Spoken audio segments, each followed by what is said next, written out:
Hello. Welcome to Phantom Homicide, the murder of Laci Peterson. Welcome to this deep dive. Today we're really trying to cut through, 2 decades of intense media coverage to look closely at one of the most well-debated and truly perplexing criminal cases in American history, the murder of Laci Peterson and her unborn son, Connor. It really is a case that, when you dig into it, feels less like your typical homicide investigation with clear physical evidence and more like a deep dive into psychology, almost entirely circumstantial. Right.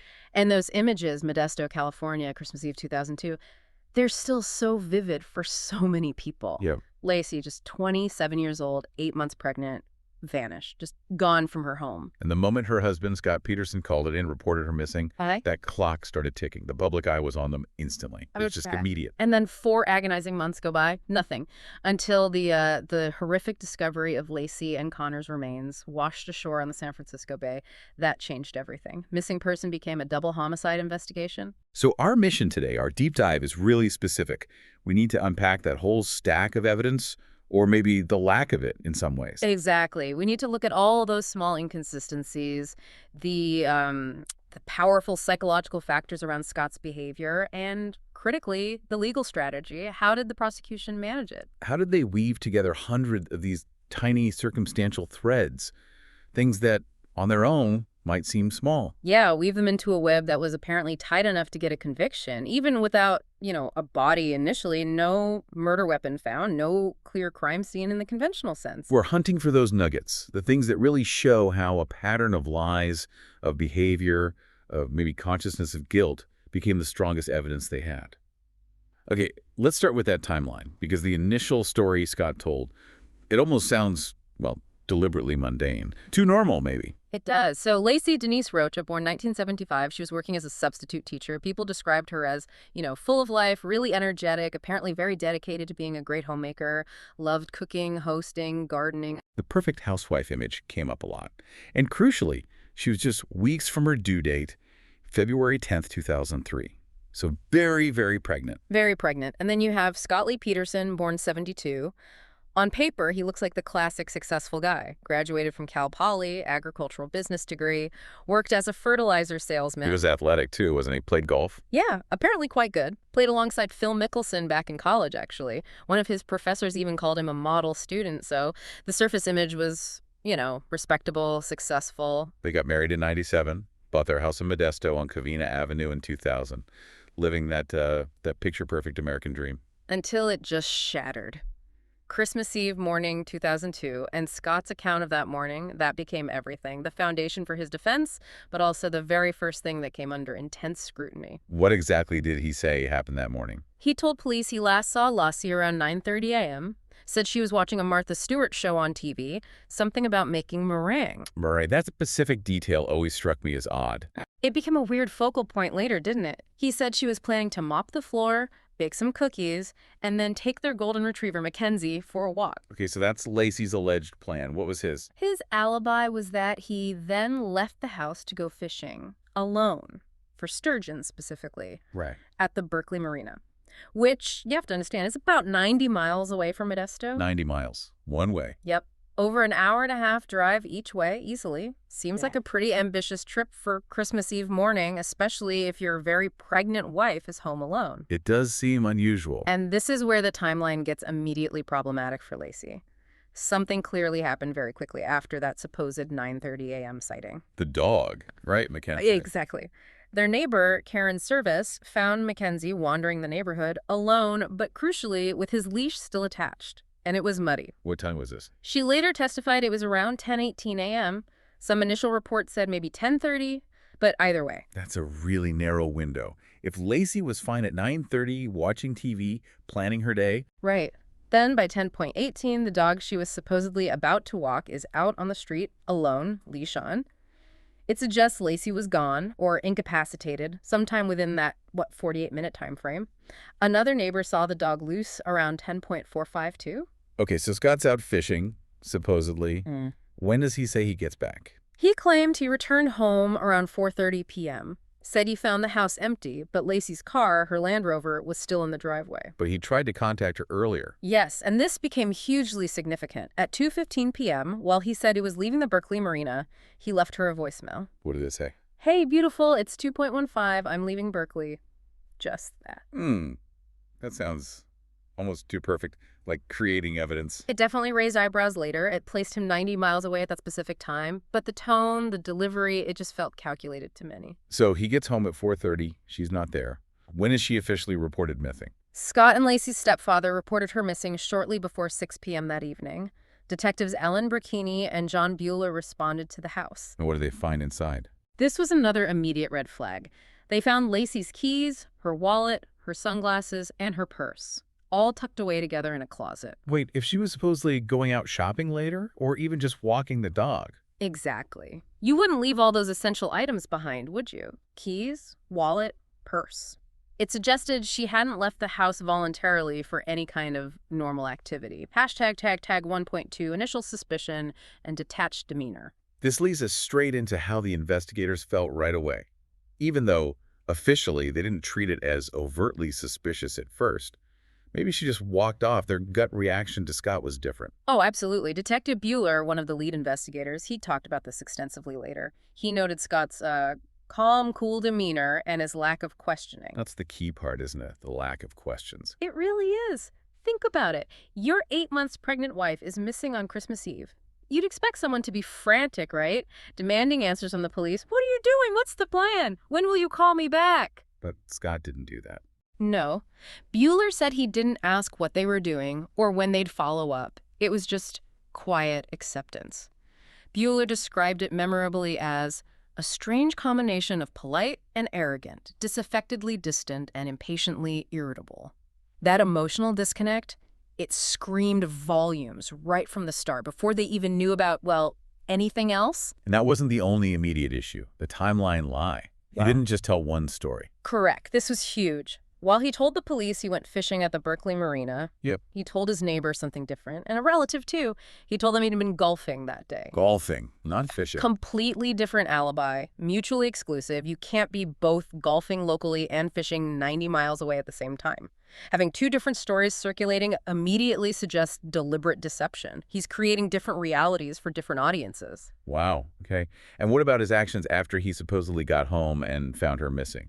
Those actions also raised flags. He admitted later that one of the first things he did upon returning home that afternoon was shower and wash the clothes he'd been wearing. Which, to a prosecutor, looks like destroying potential forensic evidence, right? Hair, fibers, soil, anything that might link him to something? And there was something about him telling Laci's mother about the dog. Yes. Scott claimed he told Sharon Rocha, Laci's mom, about the neighbor finding the dog with the muddy leash. But Sharon Rocha later flatly denied that. She said Scott never mentioned that detail to her in those initial frantic hours. Another inconsistency. It just keeps piling up, even in those first few days. But what really seemed to cement the negative public view, even before the affair bombshell, was how quickly he seemed to move on. That's a good way to put it. Just days after Laci vanished, while search parties are out, volunteers combing the area, Scott starts making changes. He begins altering his appearance. Like what? We'll get to the hair dyeing later, but even initially, just small things. And he starts shopping, looking at new trucks. A new truck? His wife is missing. Exactly. And then the detail that really horrified people, he added new cable TV services to their home subscription, including 2 pornographic channels. Days after she disappeared. Yes, it just painted this picture of a man not consumed by grief or worry, but almost preparing for a new chapter. It certainly didn't look like the behavior of a desperate, heartbroken husband. It's hard to argue with that perception. No, it's not. These actions, the shower, the washing clothes, the inconsistent stories, the shopping, the cable channels, they created this incredibly powerful narrative for the prosecution later on. It suggested Scott was already thinking about his life without Laci, and maybe even acting on it. These early behavioral flags became the psychological bedrock of their case against him. Okay, so the suspicion is building based on behavior and inconsistencies. But then comes the revelation that doesn't just crack the grieving husband image. It absolutely detonates it, turns the whole case into a national media frenzy. This is where Amber Frey enters the picture. And it happened because the media coverage was just so intense nationwide. Someone saw Scott Peterson on TV, recognized him, and knew something wasn't right. That led to an explosive tip for the investigators. Who was Amber Frey? She was a massage therapist living in Fresno. Scott had been introduced to her by a friend back in November 2002, just about a month before Laci disappeared. And they started. A romantic relationship, yes. While Laci was home 8 months pregnant, it provided investigators with the classic sordid motive, a man wanting to escape his marriage and responsibilities for a new relationship. But the deception, the level of deception involved is what's truly staggering here. It's chilling, frankly. When Scott first met Amber in November, he told her he was single, just unmarried. Okay, a lie, but maybe a common one in affairs. But then it escalated dramatically. On December 9th, 2002, and this date is absolutely critical, 2 weeks before Laci vanished. Yes. Scott told Amber Frey that he was actually a widower. He said he had lost his wife and that this upcoming Christmas 2002, would be his very first one without her. He told her he was a widower before Laci was even missing. Exactly. 2 full weeks before. For the prosecution, this was the smoking gun for premeditation. They argued this proved Scott had already decided to kill Laci. He had mentally erased her, written her out of his life story for Amber. The only thing left was to make that fiction a reality. Wow, that's cold. So Amber hears this, eventually sees him on TV as the husband of the missing pregnant woman. Right. She puts it together. And she contacts the Modesto police detectives on December 30th, 2002, just 6 days after Laci disappeared. She tells them everything. That must have been a game changer for the investigation. Huge. Suddenly, they had a clear motive, and their prime suspect's lies were laid bare. Amber Frey agreed to cooperate fully. The police gave her a recording device. So she started taping her phone calls with Scott. Yes. Subsequent calls between them were recorded, capturing his ongoing deception, even after Laci was a national news story. What was the fallout like when Laci's family found out about this? They had been supporting Scott publicly at first, right? They had been, standing by him, appearing at press conferences. But they learned about the affair on January 15th, 2003, and their support just evaporated. Instantly. Well, understandable. Completely. Laci's mother, Sharon Rocha, she immediately told detectives, "I think Scott killed my daughter." Laci's brother, Brent Rocha, went public, announcing the family was withdrawing all support for Scott, citing his lack of communication and, frankly, his lies. That public withdrawal of support must have been devastating for Scott's image. Immense. The family turning against him in such a public way, it just added enormous weight to the prosecution's narrative that Scott was guilty, and everyone close to him was starting to see it. Hashtag 2.2, analyzing Scott's lies and motive. So the prosecution now has Amber Frey. They used the affair not just as a reason, but as proof positive of Scott's entire mindset, didn't they? That he was capable of deep deception. Absolutely. The motive became framed as escape. Escape from the marriage, escape from the perceived burden of impending fatherhood, escape to a new life with Amber Frey. They painted him as a man desperate for freedom from his domestic reality.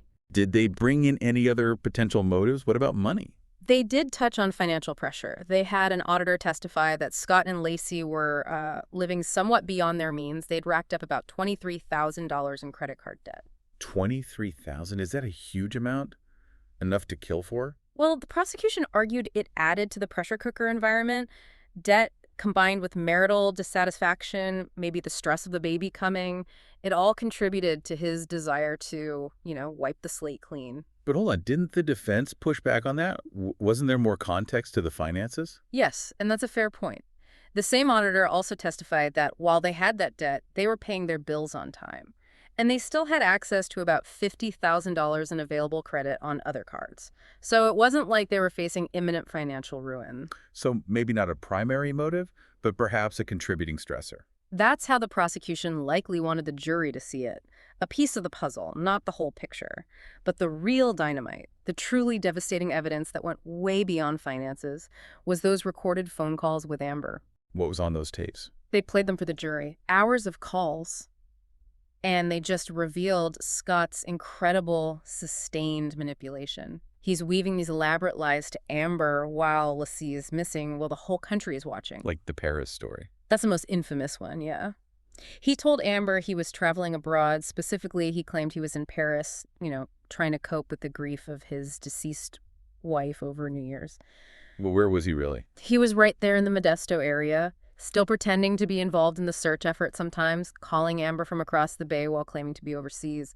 The audacity is just breathtaking. And it wasn't just the lies, but his whole attitude during that period. Right. Witness testimony backed this up. People who were at the volunteer center set up to coordinate the search for Laci. They reported seeing Scott there sometimes, but acting weirdly. Jovial, laughing on his cell phone, not looking like a man whose wife was missing. And he missed a vigil. Yes, he conspicuously failed to attend a candlelight vigil that was held for Laci. Every single instance of this emotional detachment, this bizarre behavior, this constant layered deception, it was all laid out for the jury. It painted a picture not just of an adulterer, but of someone who seemed almost relieved, celebrating his newfound, albeit horrific, freedom. Okay, so months have passed, 4 agonizing months. Laci and Connor are still missing. The public is just hanging on, hoping against hope. And then in mid-April 2003, the San Francisco Bay, it gives up its dead. It's a chilling turn. On April 13th, 2003, the first discovery, a couple walking their dog finds a male fetus washed up on a tidal flat. This is at Richmond's Point Isabel Regional Shoreline Park. Connor. Believed to be Connor, yes. Then the very next day, April 14th, a jogger finds something else about a mile away, caught in the rocks, the riprap, along the same shoreline. Laci. An adult female torso, severely decomposed. And the location, Point Isabel in Richmond. That's significant, isn't it? Hugely significant, because it's just a few miles across the water from To Berkeley Marina. the exact spot where Scott Peterson claimed he went fishing, alone, on the morning Laci disappeared, December 24th. That can't be a coincidence. For the prosecution, it was the opposite of coincidence. It was the physical link. The anchor, if you will, tying Scott's highly specific, perhaps questionable alibi directly to the location where the bodies were ultimately found. The statistical probability of that being random chance seemed infinitesimal. So they recover the remains. What happens next? DNA testing. It was rushed, obviously. And on April 18th, 2003, it was confirmed. The remains were indeed Laci and Connor Peterson. And Scott's arrest. Immediate. As soon as the DNA confirmation came in, Scott was arrested and charged with 2 counts of murder. First degree for Laci, second degree for Connor. But now, the case pivoted again. It moved from motive and lies to the grim realities of forensic science, because the state of those remains, it presented enormous challenges. Hashtag 3.2, the challenging autopsy findings. Let's talk about those challenges. The forensic pathologist was Dr. Brian Peterson, right? No relation to Scott. Correct. And he faced a really difficult task because the bodies had been submerged in salt water, likely for months. Decomposition in water, especially salt water with currents and marine life, does horrific things to a body. What state were Connor's remains in? Connor's body, the fetus, actually showed relatively minor decomposition compared to Laci's, but there were some mutilations noted, particularly on the right side. And critically, there was a length of nylon cord, like tape almost, found wrapped around his body. Wrapped around him. What did they make of that? It was difficult to say definitively. Because the fetus was expelled from Laci's body after death, in the water, the source of the mutilations wasn't clear. Could have been marine predators, maybe bumping against rocks or debris. Even propeller damage from a boat wasn't ruled out entirely. The nylon cord, though, that became a point the defense would later seize on, suggesting possible outside interference. And Laci's remains. You said torso? Yes, Laci's body was far more severely compromised, extremely decomposed, bloated from the water, and disturbingly incomplete. Her head was missing, her arms were missing, most of her legs below the knee were gone, and many of her internal organs were absent as well. That's horrifying. How did the pathologist explain that level of dismemberment? Dr. Brian Peterson and the state pathologists, they developed a forensic theory based on decomposition patterns in water. They concluded that the missing limbs, the head, the organs, these were likely conditions consistent with a body being weighted down, possibly at the wrists and ankles, and then submerged in seawater for several months. So not necessarily cut off. They specifically looked for evidence of that. They stated they found no signs of sharp human-made incisions, like knife cuts or saw marks. Their conclusion was that the decomposition process itself, the natural breakdown of tissues, the action of marine life feeding on softer parts, and the mechanical stress of currents pulling on joints caused the limbs and head to detach over time. Disarticulation, they called it. But even with that theory, there were still huge uncertainties, weren't there? Things they just couldn't determine. Absolutely. And the defense hammered on these uncertainties. Critically, they could not establish a definitive date of death for Laci. Was it December 24th? Sometime later. Impossible to say for sure based on the remains. And cause of death. Also undetermined, they couldn't say how she was killed. Strangulation, smothering, drowning, unknown. Furthermore, they observed some cracked ribs and cracked bones in her neck area. But could they tell if those happened before or after death? No. Dr. Peterson testified he couldn't conclusively determine if those fractures occurred pre-mortem, as part of the murder, or post-mortem, due to tumbling in the water or recovery efforts. This meant the prosecution had no specific mechanism of death to present. They could only argue that Scott killed her, not precisely how. What about Connor? There was a defense theory later about him being born alive, right? Yes, the defense floated a highly speculative theory that Laci might have been kidnapped, held captive until she gave birth to a full-term baby, and then both were killed and dumped. But the autopsy findings strongly countered this. How so?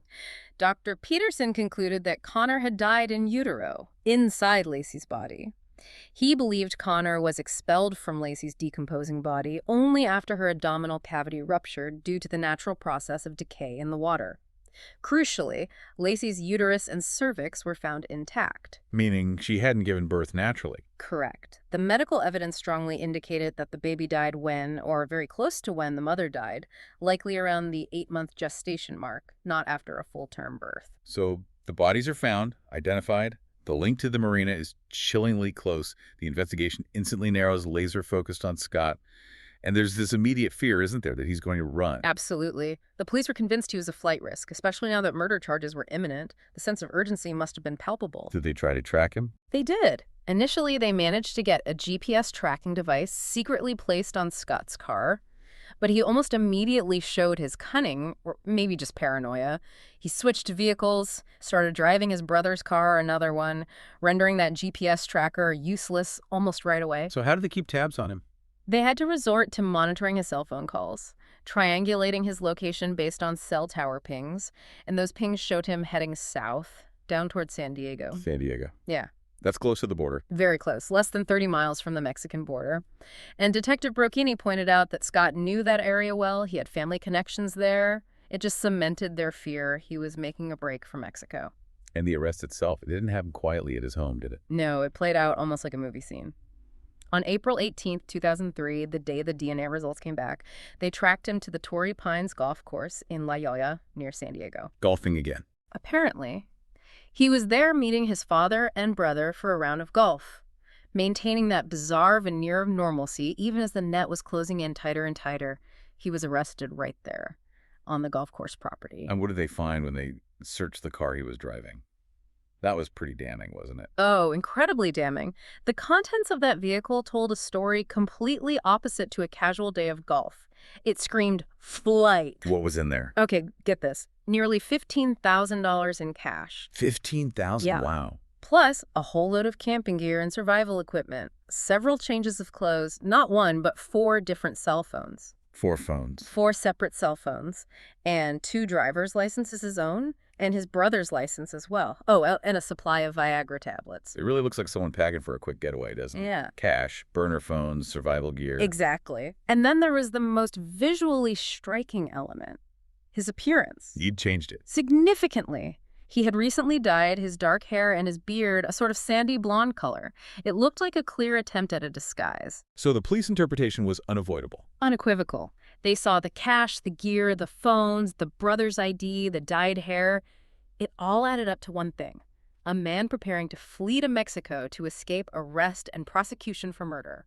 Did his family offer any explanation for all this stuff? They tried. Scott's father, Laci Peterson, he attempted to provide innocent explanations.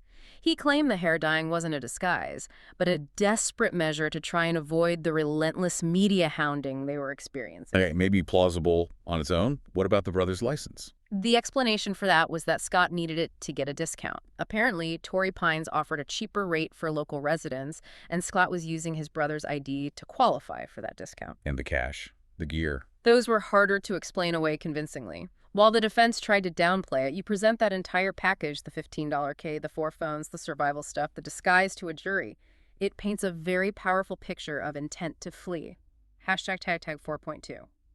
The case moves to trial. Given everything, the media storm, the local community being so involved in the searches, the family turning against him trying this case in Modesto, seemed impossible, right? Absolutely impossible.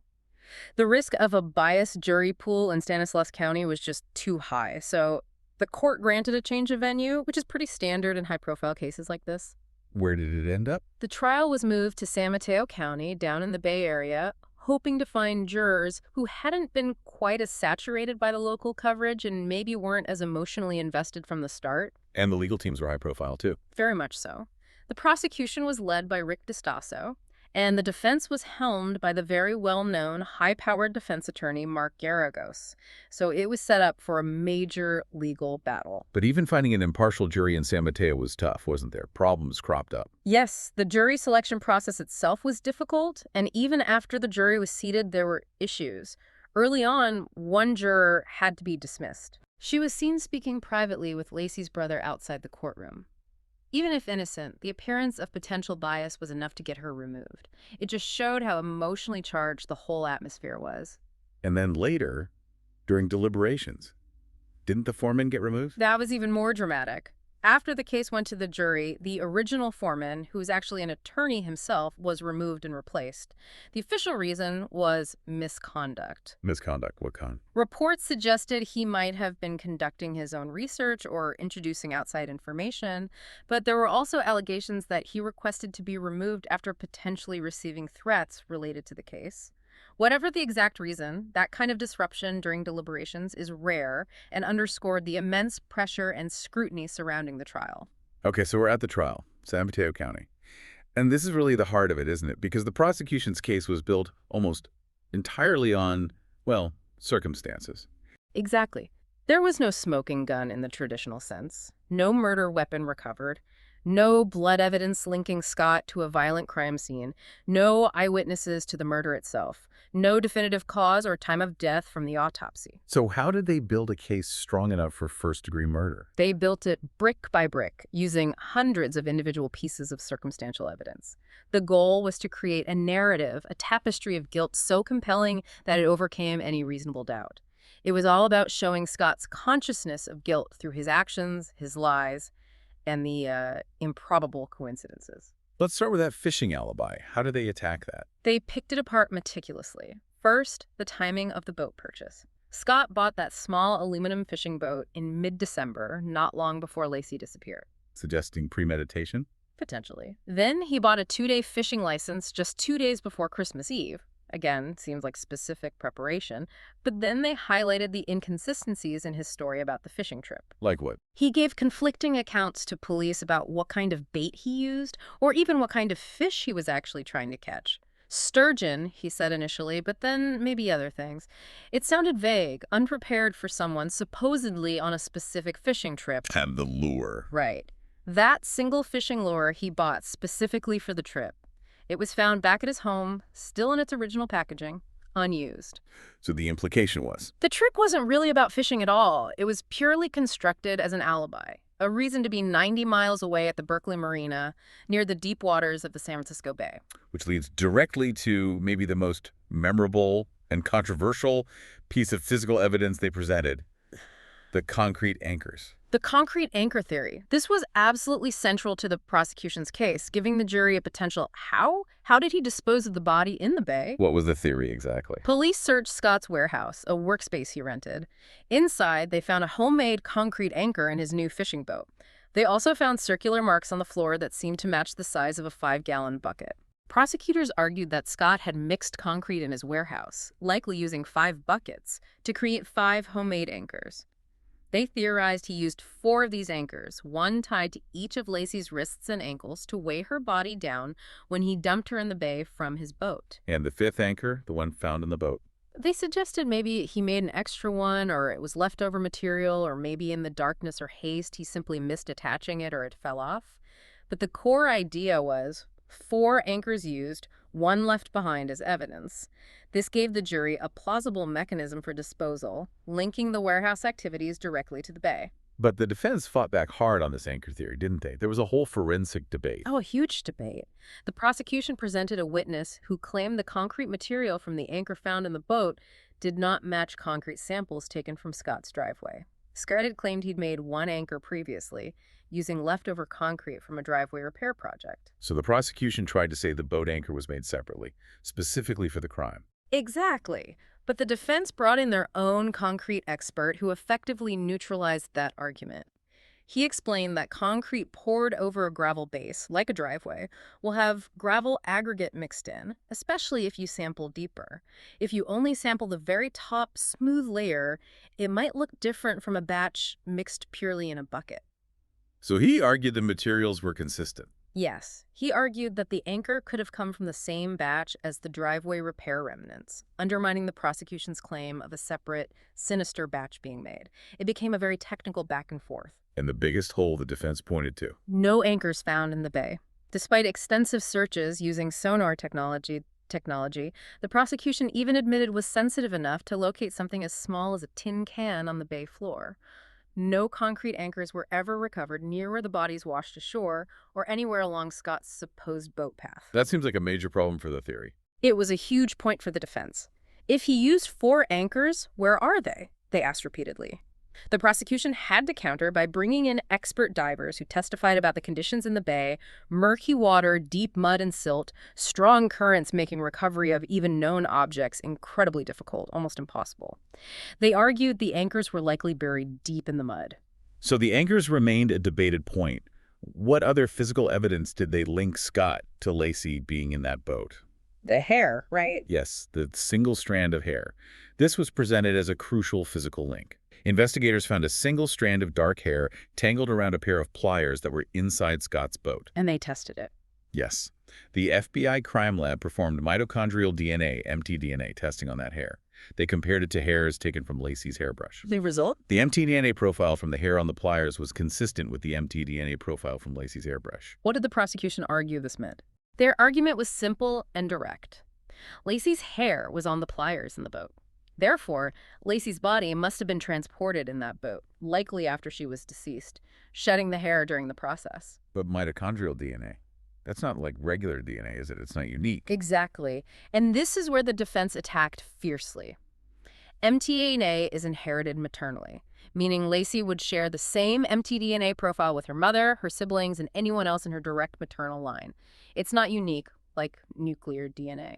So what was the defense argument about the hair? They argued 2 main things. First, that mtDNA testing itself is not reliable enough for a positive identification. It could match many people.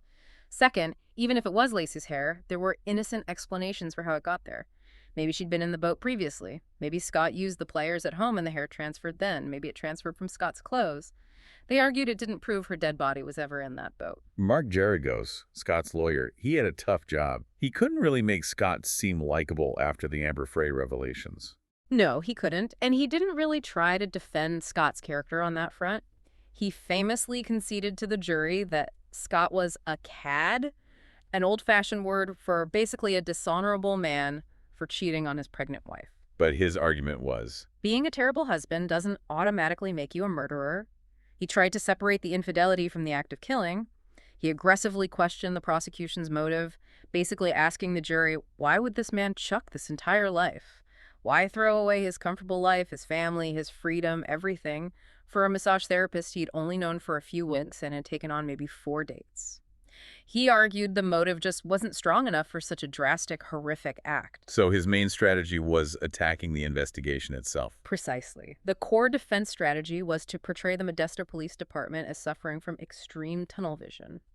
They argued that as soon as the police learned about Amber Frey, they locked onto Scott as the only suspect and ignored or downplayed any evidence that pointed away from it. Like the meringue story. That came back, right? Yes, that seemingly trivial detail about the Martha Stewart meringue segment became a powerful symbol for the defense. Remember, Scott said Laci was watching it the morning she disappeared.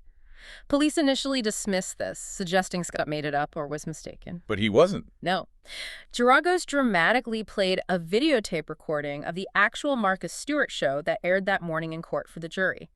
And sure enough, there was a segment about baking meringues. What was the impact of that? While small, it was effective. It made the police look sloppy, or worse, biased. It suggested they were so convinced of Scott's guilt they didn't even bother to check easily verifiable facts that supported his timeline. It planted a seed of doubt about the thoroughness and objectivity of the entire investigation. And wasn't there a more significant example of ignored evidence, a witness? Yes, this was potentially much more damaging to the prosecution's case. A woman came forward during the investigation claiming she had actually seen Laci Peterson alive and well walking her dog after the time Scott had supposedly left for Berkeley. Even more significantly, another witness claimed she saw Laci near Scott's warehouse where the boat was stored the day before she disappeared. Why was the warehouse sighting so important? Because if Laci was at the warehouse the day before, it provides a perfectly innocent explanation for how her hair might have ended up on those pliers in the boat. It completely undercuts the prosecution's theory that the hair must have come from her dead body being transported in the boat. Did the police follow up on that warehouse sighting? This was the shocking part. During cross-examination at the trial, one of the lead detectives had to admit that he had essentially dismissed that witness statement. He even admitted he had excised it, basically removed or omitted it from his final police report. He admitted removing it from the report. Yes, that admission was a bombshell. It provided concrete evidence supporting the defense's claim of police tunnel vision and potential suppression of evidence that didn't fit their theory about Scott. So the defense painted the police as biased. Mm. Did they offer any alternative theories for what did happen to Laci? They did. They tried to shift suspicion away from Scott towards unknown perpetrators. They pointed to a burglary that occurred at a house just across the street from the Petersons' home on December 26, 2 days after Laci vanished, suggesting that maybe Laci had interrupted the burglars or that dangerous people were in the neighborhood around that time and she could have been abducted by strangers. Garagos tried to link this possibility to the bodies being found in the bay, arguing that maybe kidnappers had held Laci until she gave birth and then dumped the bodies near the marina precisely because they knew the search was focused there to throw suspicion onto Scott. That seems pretty speculative. It was highly speculative, yes. They also brought up an incident involving a prostitute who was later accused of stealing checks from the Petersons' mailbox, trying to suggest other shady characters were around. But the prosecution quickly pointed out those checks were stolen well after Laci disappeared, making it largely irrelevant to the abduction theory. But the core defense remained focused on doubt. Doubting the police, doubting the forensics, doubting the motive. Exactly. Doubting the reliability of the mitochondrial DNA, doubting the anchor theory because no anchors were found, raising the possibility, however remote, that Connor might have been born alive, although, as we discussed, the medical evidence strongly contradicted that.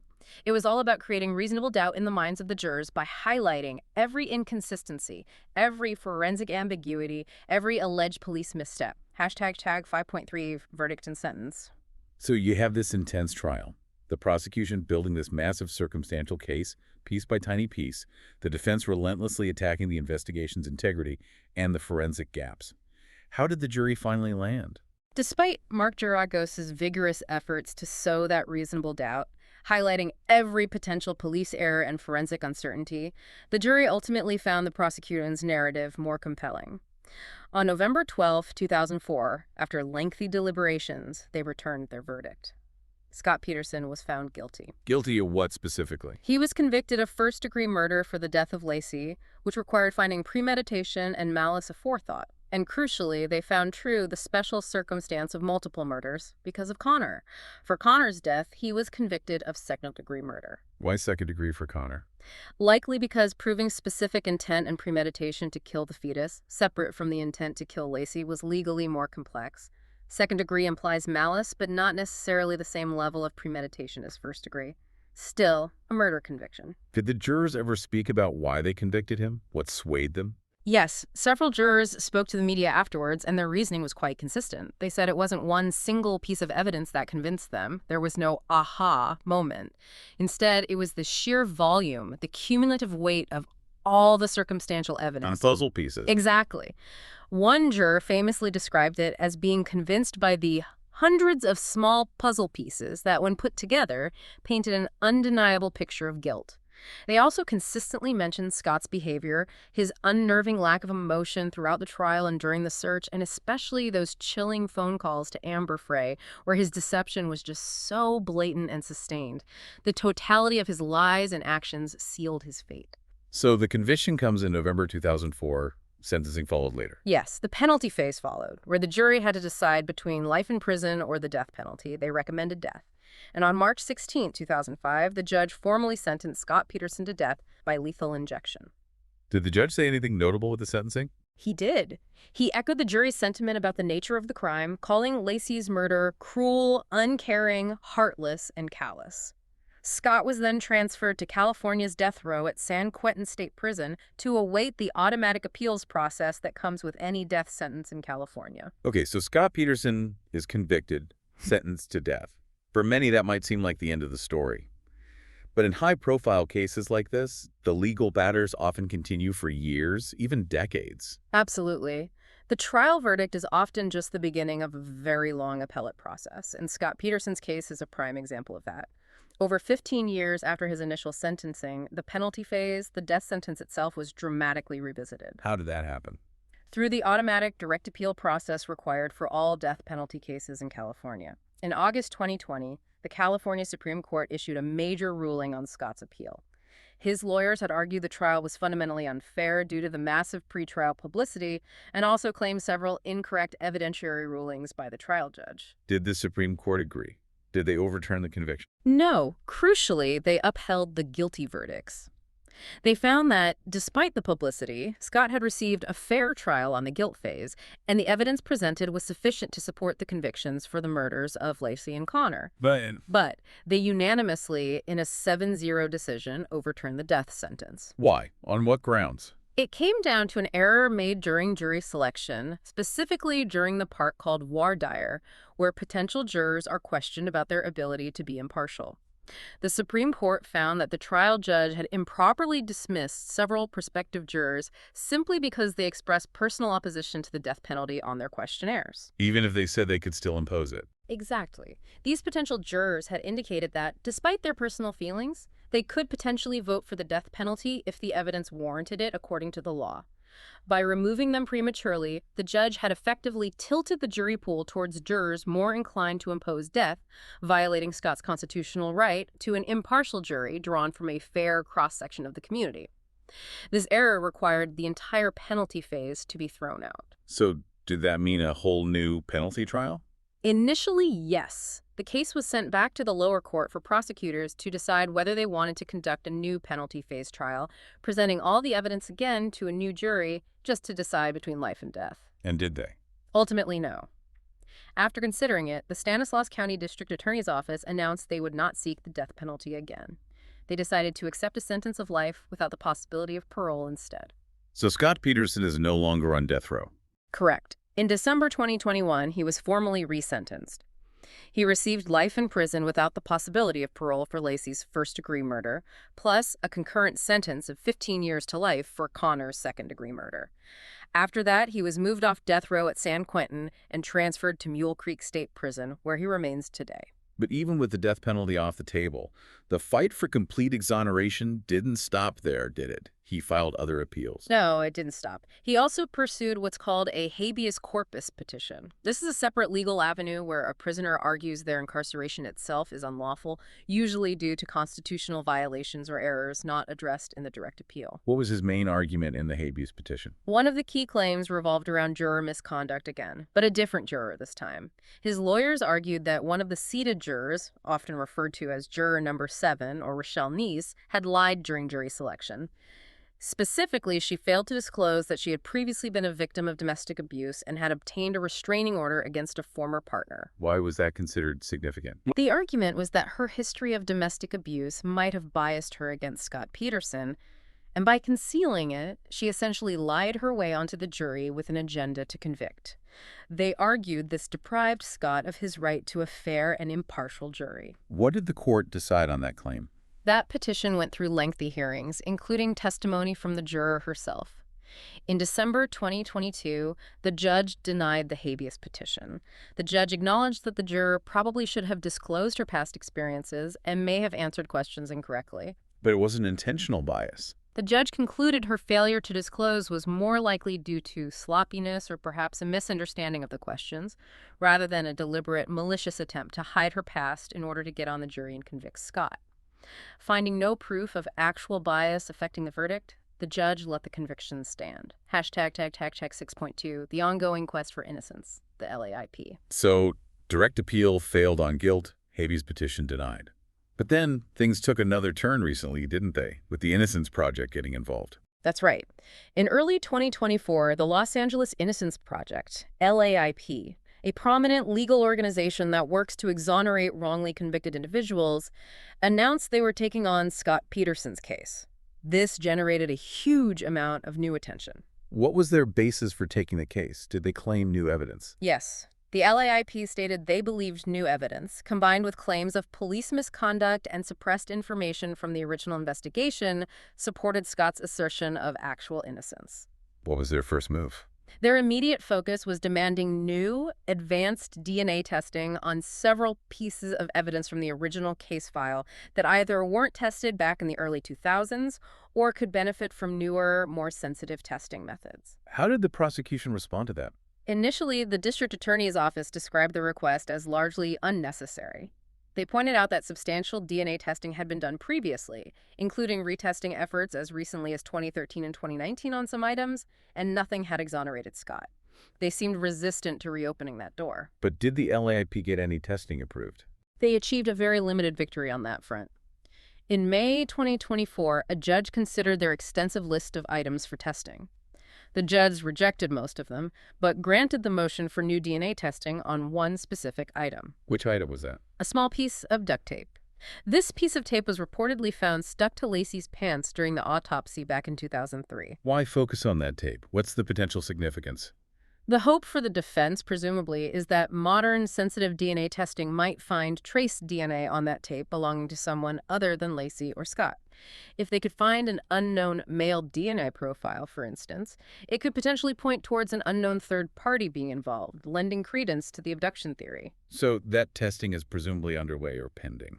As far as public knowledge goes, yes. Following that partial win, Scott's defense team, bolstered by the LAIP, scored another procedural point in October 2024. What was that? They were granted post-conviction discovery rights.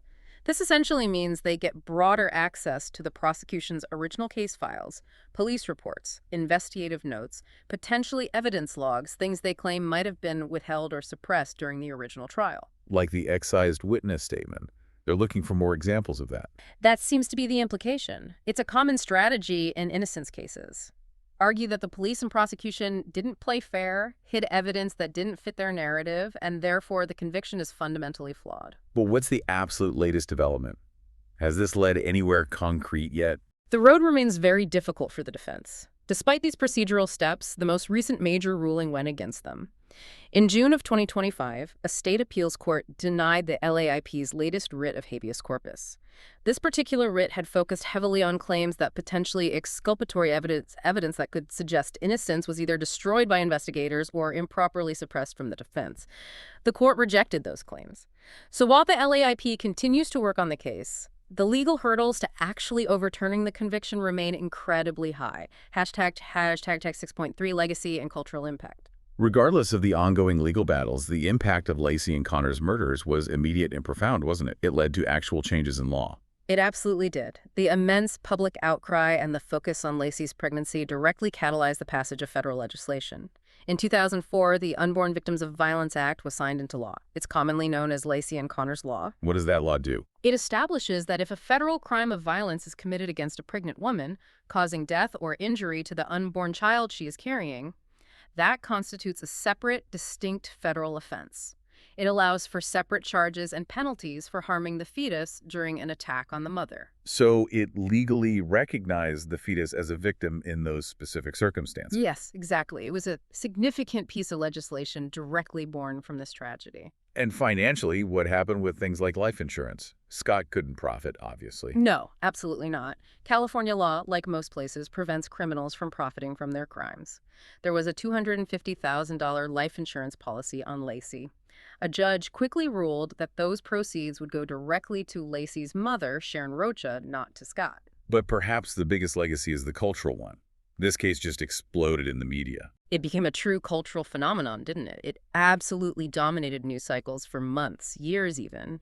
It's often cited as a prime example of the missing white woman syndrome, the tendency for cases involving young, attractive white women, especially pregnant ones, to receive vastly disproportionate and sustained media attention compared to cases involving women of color or from less privileged backgrounds. It really set a template for cable news saturation, didn't it? It absolutely did. The Peterson trial became a blueprint for how media covers high-profile true crime cases, the 247 coverage, the armchair detectives, the intense public speculation. It's been dissected in countless documentaries made for TV movies, books, and yes, many, many other true crime podcasts over the last 2 decades. It's embedded in the true crime landscape.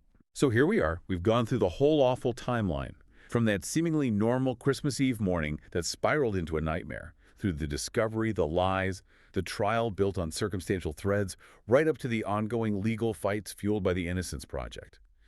But the fundamental question, it still lingers, doesn't it?